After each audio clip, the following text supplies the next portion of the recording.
Mr. Simpson, would you please stand and face the jury? We are outside the criminal courts building, and we're giving you kind of a bird's eye view of what's going on here. This is the crowd of camera crews. The verdict was to be announced on October 3rd, 1995, 10 a.m. California time. I am telling you, I have never been in a place where there were so many cameras or reporters. It was an extraordinary day. They need crowd control just for the reporters. Judge Pastor called Conrad Murray a disgrace to the medical profession, who performed a medical experiment on Michael Jackson that killed his patient. The most hated woman in America. This is disgusting. Baby, what about her? Casey Anthony went from being an unknown single mother living in Orlando, Florida, to the prime suspect in the murder of her 2-year-old daughter, Kaylee. For many years, the media has played a vital role in our justice system. O.J. Simpson, Conrad Murray, and Casey Anthony have become household names. 24-hour coverage of their cases has sent audiences in a media frenzy and made it more than just a court trial, made it entertainment. The media is in control. What we watch, what we hear, and even how we react. Action find the defendant, Orenthal James Simpson, not guilty of the crime of murder. Be the jury find the defendant not guilty. When the media is in control, it turns a crime into a spectacle, and the audience becomes a commodity. George Zimmerman is now in police custody, charged in connection with the shooting death of unarmed teen. Following the February shooting, Zimmerman told police he shot Martin in self-defense. The most recent example, the death of TrayvonMartin, leaving many left wondering if the media made an impact on the prosecution, resulting in Zimmerman's arrest. As details on the case continue to develop and more coverage in the media, many across the country feel this is a case of racial injustice. The power of the media has sparked passion in the hearts of some Americans. Say we want justice! Say justice! Say we want justice! No justice, no peace. No justice, no peace. We'll make some noise, y'all! Who am I? Even here in Knoxville. Many came out to the Black Cultural Center to speak out and gain awareness for TrayvonMartin. Harry Ray Benson organized the rally. We just wanted to get people involved in the case. You know, we wanted to show a lot of students that they have a voice and that their voice matters. Students in hoodies started at the Black Cultural Center. What do we want? Who am I? What do we want? And marched all the way down pedestrian walkway. We will fight for what is right. We will fight for what is right. The rally happened not long after George Zimmerman was charged with second-degree murder. But that's just not enough for some students. That's a big step, but there's a difference between being charged and being convicted, you know. And, you know, I can't rest until he's convicted, you know. And Benson's not the only one. We want to follow this case and we want to stay with it until the proper justice is given. More than 100 came out to have their voices heard. I actually have been following the case since it started, and I think it's really important to bring awareness and show our campus has support for this case.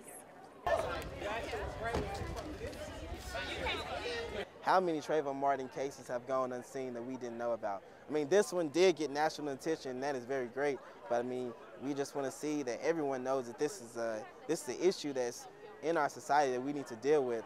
When do we want it? Now! What do we want? Justice! When do we want it? Now! Who am I? TrayvonMartin! Who am I? TrayvonMartin! Justice! Who am I? What do we want? Justice! Who am I? What do we want? Justice! Who am I? What do we want? Justice! Another thing that we want to accomplish is really just spark more interest into the case. I'm always just so surprised about how many people that still don't know the straight facts about the case. Who am I? TrayvonMartin! What do we want? There's so many common misconceptions out there about this case, so really just sparking more interest into the case so that, like I said, something like this won't happen again. But who really knows the facts about the case? Because of media coverage, many have accepted rumors as truth. No one but Zimmerman himself knows exactly what happened that February night. And the media?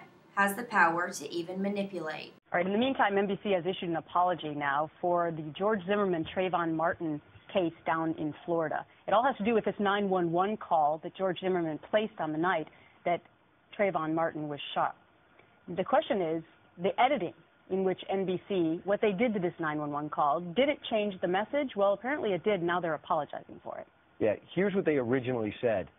This is the edited version. This guy looks like he's up to no good. He looks black. In actuality, there was a major insertion that they edited out, which was the question to ask what his nationality and race was. Let's play the 911 tape. Here it is. This guy looks like he's up to no good, or he's on drugs or something. It's raining and he's just walking around looking about. Okay, and this guy, is he white, black, or Hispanic? He looks black. So is that a different message in your mind? Yeah. Than the, I'm just rhetorically asking the question, guys. Here's what they cut out. So he says, this guy looks like he's up to no good, Zimmerman did. They cut out, or he's on drugs or something. It's raining, and he's just walking around looking about. Okay, the dispatcher asked this guy, is he black, white, or Hispanic? They took all of that out. Not only can the media control what we hear, they also control the images we see. 17-year-old TrayvonMartin stood 6 feet tall, but many images depict him as more childlike. Zimmerman's photo, too, is all over the media, but his mugshot makes him look more threatening, unlike his normal day-to-day attire. Quite frankly, I don't know if there's enough information out there to actually classify the TrayvonMartin case as a hate crime. In some certain situations, it's difficult to really figure out what actually happened. As part of a community here in Knoxville, generally speaking, everyone wants to have justice, right? No matter what color, no matter what race, no matter what religion. And so to see people stand up, especially for a youngster like Trayvon, and to defend his honor and his cause, that's beautiful. We shouldn't just jump to conclusions about people because they're wearing a certain garment or because they look a certain way. Under the cover of night, George Zimmerman arrived at a county jail in Florida Wednesday. Quickly ushered inside, cameras barely caught a glimpse of the man now charged with killing unarmed teen TrayvonMartin. Zimmerman's new attorney is asking the public not to jump to conclusions about his client. He's concerned about getting a fair trial and a fair presentation. No matter what your view is on the case, at this point, it is like so many before it, under complete control of the media. Now! What do we want? Justice! When do we want it? Now! Who am I? TrayvonMartin! Who am I? TrayvonMartin! Who am I? TrayvonMartin! Who am I? TrayvonMartin!